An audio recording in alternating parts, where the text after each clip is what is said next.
நேர்களே, இப்போ நீங்க ஒரு நிமிஷம் அப்படியே கற்பனை செஞ்சு பாருங்க.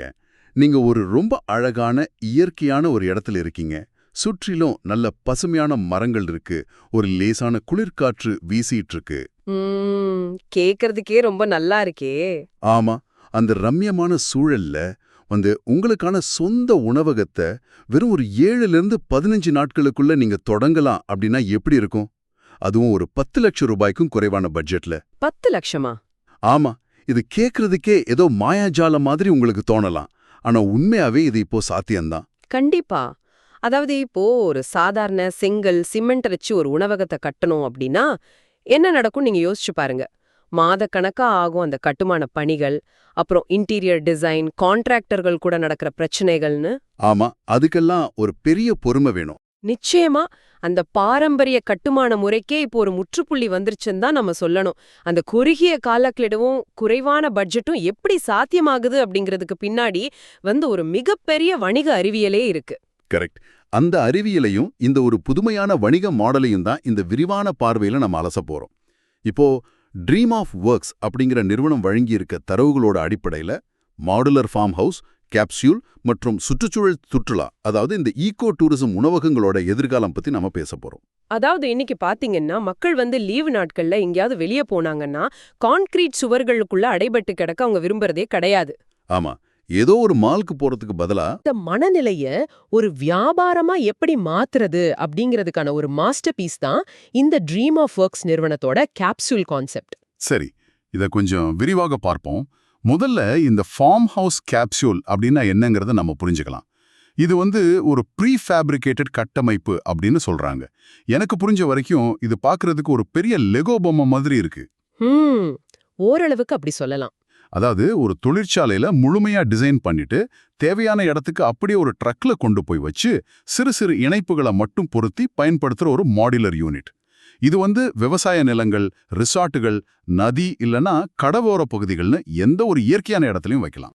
ஆமா, ஃபார்ம் காஃபே, அப்புறம் இயற்கை உணவு உணவகம், ஜூஸ் பார் மாதிரி பிசினஸ்களுக்கு இது ரொம்ப கச்சிதமா பொருந்தும்.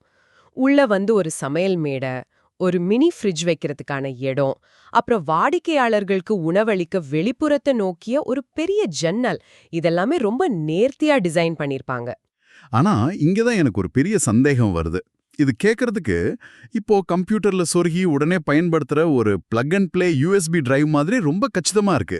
ஆமா, பிளக் அண்ட் பிளே மாதிரி தான். ஆனா இதோட அளவை பாத்தீங்கன்னா வெறும் 80ல இருந்து 120 சதுர அடின்னு சொல்றாங்க. இது ரொம்ப ரொம்ப சின்ன இடம். சொல்லப்போனா ஒரு சாதாரண படுக்கையறையை விட இது ரொம்ப சின்னது. ஒரு முழு உணவகத்தையும் எப்படி இவ்வளோ சின்ன இடத்துக்குள்ள அடக்க முடியும்? ஒரு ரெஸ்டாரண்ட் அப்படின்னா ஒரு 10-20 பேராவது உட்கார்ந்து சாப்பிட இடம் வேணும், சமையலறை வேணும், கொஞ்சம் நடமாட இடம் வேணும் இல்லையா? அது ஒரு நியாயமான கேள்விதான். ஆனா இதுல ஆச்சரியப்பட வைக்கும் விஷயம் என்னன்னா, இந்த கேப்சியூல் கட்டமைப்பு அப்படிங்கிறது வாடிக்கையாளர்களை உள்ள அடைச்சு வைக்கிறதுக்கான ஒரு இடமே கிடையாது. நாம பாரம்பரிய உணவகங்களை பத்தி யோசிக்கிற விதத்தையே இது முற்றிலும் தலைகீழா மாத்துது. ஓ, அப்படியா? ஆமா, இந்த 80லிருந்து 120 சதுரக்கடி அப்படிங்கிறது ஒரு உணவகத்தோட இயந்திரம் மாதிரி மட்டும்தான் செயல்படுது. அதாவது சமையல், உணவு தயாரிப்பு, அப்புறம் பொருட்களை சேமிச்சு வைக்கிறதுக்கான ஸ்டோரேஜ், இதுக்கு மட்டும்தான் இந்த இடம். ஓஹோ, அப்போ வாடிக்கையாளர்கள் உட்கார்ற இடம் அந்த கேப்சூலுக்கு வெளியே இருக்கா? எக்ஸாக்ட்லி. அங்கதான் இயற்கையை நாம ஒரு இலவச முதலீத பயன்படுத்துறோம். வாடிக்கையாளர்கள் கேப்சியூலுக்கு வெளியே அமைக்கப்படுற மரத்தாலான டெக், அதாவது அவுட்டோர் டெக் சீட்டிங்ல உட்கார்ந்து சாப்பிடுவாங்க. இல்லனா அந்த விவசாய நிலத்தோட திறந்த வெளியில இயற்கையை ரசிச்சுக்கிட்டே சாப்பிடுவாங்க. இது கேட்கவே ரொம்ப நல்லா இருக்கு. ஆமா, நாம ஒரு பெரிய கட்டிடத்தை கட்டி உள்ள ஏசிய போட்டு வாடிக்கையாளர்களை அடைச்சு வைக்கிறதுக்கு பதிலா சுற்றி இருக்கிற இயற்கையையே நம்ம ஒரு பெரிய டைனிங் ஹாலா மாத்திடுறோம். உள்ள வேணும்னா ஒரு சின்ன ரஸ்டிக் டைனிங் கவுண்டர் இருக்கலாம். ஆனா முதன்மையான அனுபவம் வெளியில தான் இருக்கு. அப்போ ஒரு கான்கிரீட் கட்டிடத்தை கட்டி அந்த இயற்கையான வியூவை மறைக்கிறதுக்கு பதிலா கரெக்ட். இந்த கேப்சூல் தன்னை சுற்றி இருக்கிற இயற்கையோட அப்படியே ஒன்றிணைஞ்சிடுது. இது எனக்கு நல்லாவே புரியுது. அதாவது வாடிக்கையாளர்கள் 4 சுவர்களுக்கு பணம் கொடுக்கறது இல்ல, அந்த திறந்தவெளி அனுபவத்துக்கு தான் பணம் கொடுக்கறாங்க. கண்டிப்பா. இங்கதான் விஷயம் ரொம்ப சுவாரஸ்யமா மாறுது. இத பிராக்டிகலா பண்றதுல ஒரு மிகப்பெரிய சிக்கல் இருக்கு. இப்போ இந்த கேப்சூலோட சமையலறை திறந்த வெளியில ஏதோ ஒரு காட்டு பகுதியிலோ இல்ல கடற்கரையிலோ இருக்குன்னு வச்சுப்போம். இந்தியாவை பொறுத்த வரைக்கும் கோடை காலத்துல வெயில் அப்படியே சுட்டரிக்கும். ஆமா, வெயில் ரொம்ப அதிகமா தான் இருக்கும். இந்த கேப்சூல்ல இரும்பால செஞ்சா உள்ள சமைக்கிற ஷெஃப் ஒரு ஓவனுக்குள்ள மாட்டிக்கிட்ட மாதிரி அப்படியே வெந்துட மாட்டாரா? வெயில், மழை, காற்று மாதிரியான சவால்களை இந்த சின்ன பெட்டி எப்படி தாங்குது? அது ஒரு முக்கியமான பாயிண்ட். அதோட கட்டுமான பொருள்களுக்கு பின்னாடி இருக்கிற அறிவியல் தான் இதுக்கான பதில். இத ஒரு பரந்த கண்ணோட்டத்துல பார்த்தா, இந்த கேப்சூலோட அடிப்படை அமைப்பு, அதாவது அதோட எலும்புக்கூடு வலிமையான எம்எஸ் ஸ்டீல் ஃப்ரேம் கொண்டு உருவாக்கப்படுது. எம்எஸ் ஸ்டீல்னா நல்ல ஸ்ட்ராங்கா இருக்குமா? ரொம்ப ஸ்ட்ராங்கா இருக்கும். எப்பேற்பட்ட காற்றையும் தாங்கி நிக்கும். ஆனா நீங்க கேட்டீங்க இல்லையா அந்த ஓவன் பிரச்சனை? ஆமா, உள்ள ரொம்ப சூடாகுமே. அதுக்கு தீர்வாக தான் பியூஎஃப், அதாவது பாலியூரித்தீன் ஃபோம் இல்லனா இபிஎஸ் இன்சுலேஷன் செய்யப்பட்ட பேனல்கள் சுவர்களுக்காக பயன்படுத்தப்படுது. ஒரு நிமிஷம். இந்த பியூஎஃப் பேனல்கள் அப்படின்னா என்ன? அது எப்படி வெப்பத்தை தடுக்கும்?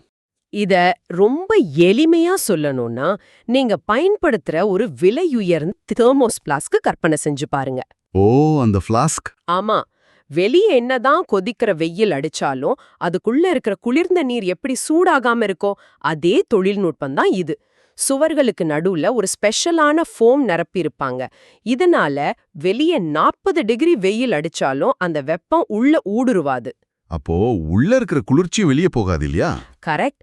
உள்ள இருக்கிற ஏசியோட குளிர்ச்சியும் வெளியே போகாது, சமைக்கிறவங்களுக்கு எந்த சிரமமும் இருக்காது. ஓஹோ, இப்போ புரியுது. ஆனா நீங்களே சொல்லுங்க, இந்த MS steel frame, PUF insulation பேனல்கள், அலுமினியம் கதவுகள், முழுமையான கண்ணாடி முகப்புன்னு இதெல்லாம் கேட்கும்போது இது ஏதோ ஐடி பார்க்ல இருக்கிற ஒரு நவீன கார்ப்பரேட் ஆஃபீஸ் மாதிரியோ இல்ல ஒரு ஹைடெக் ரிசர்ச் சென்டர் மாதிரியோ இருக்கு இல்லையா? கேட்கறதுக்கு அப்படிதான் தோணும். பின்ன நீங்க ஒரு விவசாய நிலத்திலேயோ இல்ல ஒரு இயற்கை எழில் கொஞ்சம் மலைப்பகுதியிலோ போய் இதை வச்சா இது எப்படி அந்த ஃபார்ம் ஹவுஸ் அப்படிங்கிற இயற்கையான கிராமத்து உணர்வை தரும்? சுற்றி இருக்கிற மரங்களுக்கும் செடிகளுக்கும் நடுவுல ஏதோ வேற்று கிரகத்திலிருந்து வந்து இறங்குன ஒரு மெட்டல் பெட்டி மாதிரி துருத்திட்டு இருக்காதா? நீங்க கேக்குறது புரியுது. ஆனா நீங்க எழுப்புற அந்த முரண்பாடு தான் இந்த டிசைனோட மிகப்பெரிய வெற்றியே. அப்படியா? எப்படி? உள்ள பயன்படுத்துற ஸ்டீல் அப்புறம் இன்சுலேஷன் பேனல்கள் அதோட வலிமைக்காகவும் உஷ்ணத்தை தடுக்கிறதுக்காகவும் மட்டும்தான். ஆனா அதோட வெளிப்புற தோற்றத்தை அவங்க ஒரு மெட்டல் பெட்டி மாதிரி அப்படியே விட்டுட மாட்டாங்க. அந்த மாடர்ன் கட்டமைப்போட மேல மர அல்லது கல் தோற்றம் கொண்ட வெளிப்புற அமைப்பு, அதாவது வுட் அல்லது ஸ்டோன் ஃபினிஷ் கிளாடிங் செய்யப்படுது. ஓ, அதாவது இது பார்க்கிறதுக்கு ஆட்டுத்தோலை போர்த்திய ஓனாய் மாதிரி இருக்கு. ஹாஹா, அதேதான். உள்ள ஒரு ஹைடெக் வெயில தாங்குற இரும்பு இயந்திரம், ஆனா வெளியே பார்க்கறதுக்கு ஒரு பழமையான அழகிய மரக்குடில். மிக சரியான உதாரணம். அந்த கிளாடிங் வேலைப்பாடு தான் இதுக்கு அந்த ரஸ்டிக் அப்புறம் இயற்கையான ஃபார்ம் ஹவுஸ் உணர்வை கொடுக்குது. தரையும் கூட பாத்தீங்கன்னா வழுக்காத மரம் அல்லது கல் மாதிரியான தோற்றத்துல தான் அமைக்கப்பட்டிருக்கும். இது ஒரு மாஸ்டர் ஸ்ட்ரோக்குன்னு தான் நம்ம சொல்லணும். ஆனா எனக்கு இன்னொரு சின்ன டவுட். நிஜமான மரத்தையோ இல்ல கல்லையோ வச்சு கட்டினா என்ன தப்பு? அது இன்னும் ரொம்ப இயற்கையா இருக்குமே. நீங்க முழுமையா உண்மையான மரத்தை வச்சு ஒரு கட்டிடத்தை கட்டினா அதை திறந்த வெளியில பராமரிக்கிறது எவ்வளோ கஷ்டம்னு நீங்க யோசிச்சு பாருங்க. கரையான்கள் அரிக்கும், மழை காலத்துல மரம் அப்படியே ஊதி போகும், அடிக்கடி பெயிண்ட் அடிக்கணும். ஆனா மெயின்டெனன்ஸ் செலவு ரொம்ப அதிகமாயிடும். கரெக்ட். ஆனா இந்த யூபிவிசி அப்புறம் கிளாடிங் மெட்டீரியல்கள் கரையான்களால பாதிக்கப்படாது, மழையில மக்கி போகாது, ரொம்ப குறைந்த பராமரிப்புல, அதாவது லோ மெயின்டெனன்ஸ்ல பல வருஷங்களுக்கு உழைக்கும். அதே நேரத்துல அந்த முழு கண்ணாடி முகப்பு உள்ள சமைக்கிறவங்களுக்கும் வெளியே உட்கார்ந்திருக்க வாடிக்கையாளர்களுக்கும் நடுவுல ஒரு நேரடி தொடர்பை உருவாக்குது. வாவ், நவீன தொழில்நுட்பமும் இயற்கையான அழகியலும் கைகோர்க்கும் இடம் இதுன்னு சொல்லலாம். எந்த ஒரு குறையும் இல்லாம ஒரு சரியான ப்ராடக்ட்டை உருவாக்கியிருக்காங்க. சரி, இந்த கேப்சூல்னா என்ன, அது எப்படி வேலை செய்யுதுன்னு ஆழமா பார்த்துட்டோம். இப்போ இந்த சிறப்பான வடிவமைப்பை ஒரு தொழிலா மாத்தினா என்ன ஆகும், இதோட பொருளாதாரம் என்ன அப்படிங்கறத பத்தி நாம பேசலாம். நேர்களே, இது உங்களுக்கு ரொம்ப முக்கியமான பகுதி. ட்ரீம் ஆஃப் ஒர்க்ஸ் நிறுவனத்தோட தரவுகளின்படி ஒரு முழுமையான கேப்சூல் உணவகத்தை அமைப்பதற்கான மொத்த பட்ஜெட் தோராயமா 10 லட்சம் ரூபாய் மட்டும்தான். இன்னைக்கு இருக்க காலகட்டத்துல ஒரு சின்ன கான்கிரீட் கடை கட்டி அதுக்கு இன்டீரியர் செஞ்சு அட்வான்ஸ் கொடுக்கறதுக்கே பல லட்சங்கள் செலவாகிடுது. அந்த வகையில பார்த்தா இது ஒரு மிக குறைந்த முதலீடு தான். ஆமா, அந்த 10 லட்சம் ரூபாய்க்கான கணக்கீட்டே அவங்க ரொம்ப தெளிவா கொடுத்திருக்காங்க. கட்டமைப்பு மற்றும் ஃபேப்ரிகேஷன் வேலைகளுக்கு சுமார் 5.5 லட்சத்திலிருந்து 6.5 லட்சம் வரைக்கும், அப்புறம் இன்டீரியர் மற்றும் ஃபார்ம் ஹவுஸ் தோற்றத்தை உருவாக்குறதுக்கு 1.5 லட்சத்திலிருந்து 2 லட்சம் வரைக்கும் செலவாகுது.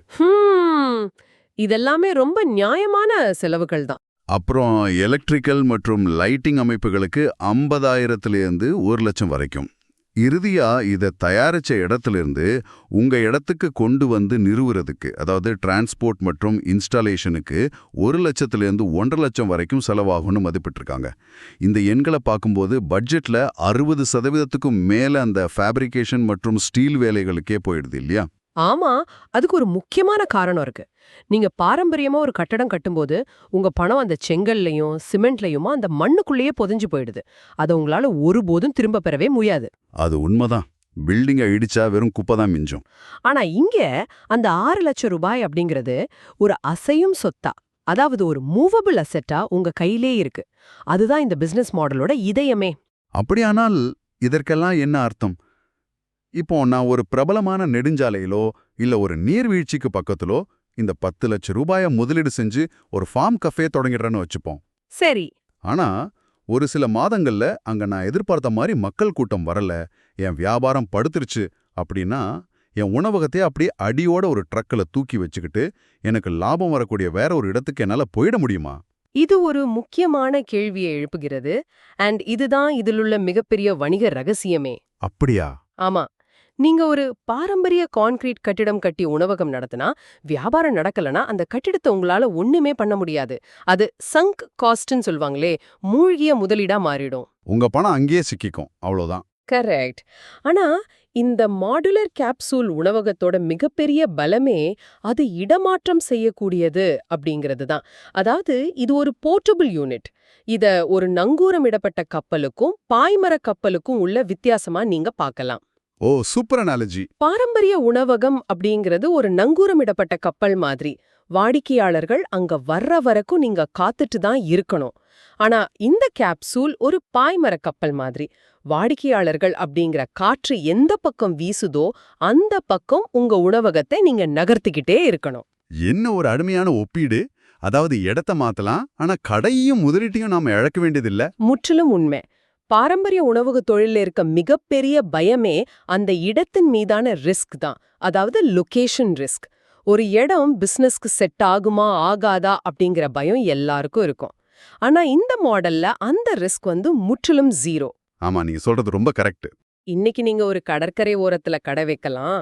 அங்க சீசன் முடிஞ்ச உடனே மலைவாசஸ்தலத்துக்கு உங்க கடையை அப்படியே பாதுகாப்பா கொண்டு போயிடலாம். வாடிக்கையாளர்களை ஈர்க்கிறதுலயும் இது ஒரு புதுவிதமான யுக்தியை கையாளுது இல்லையா?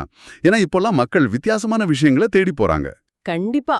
இன்னைக்கு உலகம் முழுக்கவே மக்கள் ஈகோ ஃப்ரெண்ட்லி அப்படிங்கிற சுற்றுச்சூழல் சார்ந்த பிராண்டிங்க ரொம்பவே விரும்புறாங்க. ஒரு கான்கிரீட் பெட்டிக்குள்ள அடைபட்டு உட்கார்ந்து செல்போனை பார்த்துக்கிட்டே சாப்பிடுறத விட இதுபோல இயற்கையோட இணைந்த திறந்தவெளி இடங்கள்ல சாப்பிடுறத சுற்றுலா பயணிகளும் வார இறுதி விடுமுறையை கழிக்க வர்ற ஐடி ஊழியர்களும் ரொம்பவே தேடி வர்றாங்க. ஆமா, அது இன்ஸ்டாகிராம்ல போட்டோ எடுக்கிறதுக்கும் ரொம்ப அழகா இருக்கும், மனசுக்கும் நல்ல அமைதியை தரும். ஆமா, இந்த சோஷியல் மீடியா காலத்திலே அந்த அப்பீல் ரொம்ப முக்கியம். கண்டிப்பா. ஒரு தொழில் முனைவோருக்கு இதைவிட ஒரு பாதுகாப்பான சுதந்திரமான மாடல் இருக்கவே முடியாது. வியாபாரம் பெருகும்போது இதை எப்படி விரிவுபடுத்துவது அப்படிங்கிறது ரொம்ப சிம்பிளா இருக்கு. இப்போ நீங்க உங்க மெனுவை அதிகரிக்கிறீங்க, இல்ல அதிக வாடிக்கையாளர்கள் வர்றாங்க அப்படின்னா கட்டடத்தை இடிச்சு கட்ட வேண்டிய அவசியமே இல்ல. நிச்சயமா இல்ல. ட்ரீம் ஆஃப் ஒர்க்ஸ் நிறுவனத்துக்கிட்ட சொல்லி இதே போல இன்னொரு கேப்சூல ஆர்டர் செஞ்சு அதோட பக்கத்திலே பிளக் அண்ட் பிளே மாதிரி அப்படியே இணைச்சுக்கலாம். அதோட இந்த முழுமையான சேவைய ட்ரீம் ஆஃப் ஒர்க்ஸ் நிறுவனம் தமிழ்நாடு மட்டும் இல்லாம இந்தியா முழுவதும் வழங்கிட்டு வராங்க அப்படிங்கிறது ஒரு கூடுதல் சிறப்பு. ஓ, பேன் இண்டியா பண்றாங்களா? ஆமா. அதாவது இந்த டிசைன் உங்களுக்கு பிடிச்சு போய் நீங்க அவங்கள அணுகுனா உங்களுக்கான கஸ்டம் டிசைன் அதை உருவாக்குறது, அப்புறம் உங்க இடத்துக்கே அதை இன்ஸ்டால் பண்ணி தர்றதுன்னு ஆரம்பம் முதல் இறுதி வரை அனைத்தையுமே அவங்களே பொறுப்பேற்று செய்றாங்க. நீங்க இடம் அப்புறம் வியாபாரத்துல மட்டும் கவனம் செலுத்தினா போதுமானது. நேர்களே, நாம இந்த ஆழமான அலசலோட இறுதி பகுதிக்கு வந்துட்டோம். ஒரு சின்ன ஐடியால தொடங்கி இன்னைக்கு உணவகத்துறையோட எதிர்காலத்தையே மாத்த போற ஒரு கான்செப்டை நம்ம ரொம்ப விரிவா பார்த்துட்டோம். சுருக்கமா சொல்லணும் அப்படின்னா, குறைவான இடம், இயற்கையோட இணைந்த ஒரு பிரம்மாண்டமான அனுபவம், 7லிருந்து 15 நாட்களுக்குள்ள அதிவேகமா ஒரு தொழிலை தொடங்குற வசதி, அப்புறம் அந்த ஜீரோ லொகேஷன் ரிஸ்க். ஆமா, ஜீரோ லொகேஷன் ரிஸ்க் கொண்ட ஒரு அற்புதமான பிசினஸ் மாடல் தான் இந்த கேப்சூல் உணவகங்கள். தொழில்ல இருக்க அத்தனை சிக்கல்களுக்கும் இது ஒரு முற்றுப்புள்ளி வைக்குதுன்னு தான் நான் சொல்லுவேன். நேயரே, நீங்க புதிதா உணவு தொழில் தொடங்க நினைப்பவரா இருக்கலாம், இல்லனா ரொம்ப நாளா சும்மா கிடக்கிற உங்க விவசாய நிலத்துல புதிதா ஏதாவது வித்தியாசமா செஞ்சு வருமானம் ஈட்ட நினைப்பவரா இருக்கலாம். இது உங்களுக்கான ஒரு மிகச்சிறந்த வாய்ப்பு. நவீன தொழில்நுட்பம் எப்படி இயற்கையையும் ஒரு வணிக தொழிலையும் ரொம்ப அழகா இயற்கைக்கு எந்த பாதிப்பும் இல்லாம இணைக்குது அப்படிங்கிறதுக்கு இந்த மாடுலர் ஃபார்ம் ஹவுஸ் கேப்சூல் ஒரு உயர்தரமான உதாரணம். கண்டிப்பா. இது ஒரு உணவகம் அப்படிங்கிற எல்லைய தாண்டி எதிர்கால கட்டுமானத் துறையோட ஒரு புதிய அத்தியாயம் அப்படின்னு தான் நான் பார்க்கறேன். அது ரொம்ப உண்மையான ஒரு பார்வை. நேயர்களே, இது குறித்து பேசிட்டு இருக்கும்போதே என் மனசுல ஒரு மிகப்பெரிய கேள்வி வருது. இறுதியா அதை மட்டும் உங்க சிந்தனைக்கு நான் விட்டுட்டு போறேன். சொல்லுங்க. வெறும் 15 நாட்கள்ல ஒரு முழுமையான எல்லா வசதிகளும் கொண்ட கமர்ஷியல் கட்டிடத்தை உருவாக்கி வியாபாரம் நடக்கலனா அதை அப்படியே தூக்கி கொண்டு தேவைக்கேற்ப வேற இடத்துக்கு மாத்திக்கிற அளவுக்கு இன்னைக்கு தொழில்நுட்பம் வளர்ந்துருச்சு அப்படின்னா, எதிர்காலத்துல நம்முடைய சொந்த வசிப்பிடங்களும் வீடுகளும் கூட இது போல நிரந்தரமற்ற இடமாற்றிக்கொள்ளக்கூடிய கேப்சூல்களாக மாறுமா? வாய்ப்பு இருக்கு. ஒரு ஊர்ல வேலை கிடைச்சா அங்க நம்ம வீட்டை செட் பண்றது, வேலை மாறுனா வீட்டையே பேக் பண்ணி வேற ஒரு ஊருக்கு கொண்டு போறதுன்னு மனிதர்களோட வாழ்க்கையே நாடோடிகள் மாதிரி மாறிடுமா? வாழ்நாள் முழுவதும் ஒரு குறிப்பிட்ட நிலத்துல ஒரே இடத்துல இருக்கணும் அப்படிங்கிற அந்த நிரந்தரமான கட்டிடம் அப்படிங்கிற கருத்து எதிர்காலத்துல ஒரு பழங்கதையாகி விடுமா? நீங்களே சிந்திச்சு பாருங்க. நாம ஆரம்பத்துல சொன்ன மாதிரி 7 நாட்கள்ல ஒரு உணவகத்தை கட்டுறது இப்ப சாத்தியமாயிருச்சு. ஆனா அது எதிர்காலத்துல நாம கட்டடங்களையும் நிலத்தையும் பத்தி சிந்திக்கிற விதத்தையே நிரந்தரமா மாத்தப் போகுது. சரி நேயர்களே, மீண்டும் ஒரு சுவாரஸ்யமான தலைப்போட உங்களை சந்திக்கிறோம்.